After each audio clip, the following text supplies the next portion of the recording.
Welcome back to Colorado and Company. Let's face it, fall is a festive time for many reasons. One, including the harvest of all the delicious food you've been growing in your garden. Yum, yum, yum. Here with tips on how to do that, autumn, is Gail Wilson and Andy Vogt with the Jefferson County Gardeners. Good to see both of you. It's nice to be here. This is my favorite time of year. I'm so excited. So there's actually a to-do list for gardeners. Absolutely. Where do we start? I like to start with the turf for the lawn. And what we need to do is right now you need to aerate your lawn. That's where they punch all those little holes and those little wormy-like things come out. Oh, sure. Just borrow a pair of my high heels and walk along the grass. And the closer we can get those holes together, the better. Once you've aerated it, then you should fertilize, preferably with a fall fertilizer. You can use like a handheld fertilizer spreader. And then this is some commercial fertilizer. Right. And then you need to water real deeply. Okay, well, really quick, is it too late? When is it too late to aerate? Should we do it right this second? Absolutely, you can do it now. You can do it in November or October. When it's too late is when the ground is frozen, but before then, it's fine. Okay, and what about watering our lawns? Let's get into that. What's the best time of year? You need to start now. Do good deep watering. This keeps those roots nice and healthy, but you also need to water all winter long. All winter long, really? All winter long, yes. Wow. If it hasn't snowed, if it is a beautiful day, like in the 50s, and the ground isn't frozen, spread some water on there. and water. Okay, sounds good. And a lot of us actually grew some beautiful vegetables in our garden. So give us some tips on taking care of that. What do we need to do before winter arrives? Okay, at this point, I'm still getting vegetables because it's been so warm, but as soon as the frost hits and it's time to clean your garden, make sure you get rid of all that debris, all the vegetables that fell, and remove them. If you have no disease, if all these look nice and healthy, throw it in the compost. If you had any diseases or if you suspect diseases, then you really need to throw that away. Okay. Yeah, throw it away. And then now we're moving into winter here pretty quick. We can't forget about our trees, our shrubs. What do we do to prep them for them? Well, the first thing we need to worry about with young trees is called sun scald. Okay. With our harsh Colorado sun, smooth barked trees, young ones, before they get that rough bark, are subject to getting burned from the sun. So what you do is you wrap them like this in spirals that overlap. Okay, let it go. That's okay. And just like that, and when you get to the top, you just cut it off and take some tape.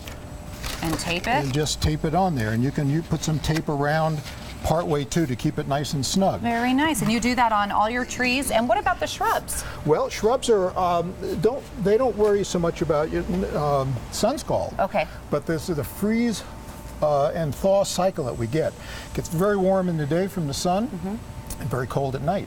And that freezing and thawing constantly can really damage particularly the roots and crown of a plant. So what you do is you use mulch. Wood mulch is perfect. And bark, and you put that around, and it insulates it from that freeze-thaw cycle and protects it.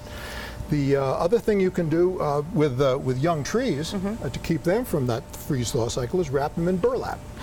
But the important part is you should have it on by Thanksgiving, but even more important is you've got to take it off around Easter, because otherwise it becomes a breeding ground for disease and pests. Oh my goodness. Okay, so those are two good timelines. You know, I love little rabbits. They're all around in my yard. I think they're so cute, but my gosh, can they do damage, right? Oh, they have voracious appetites. Yes. And so what we do for that is we can create collars. They need a physical barrier. That's the only thing that really works against a rabbit.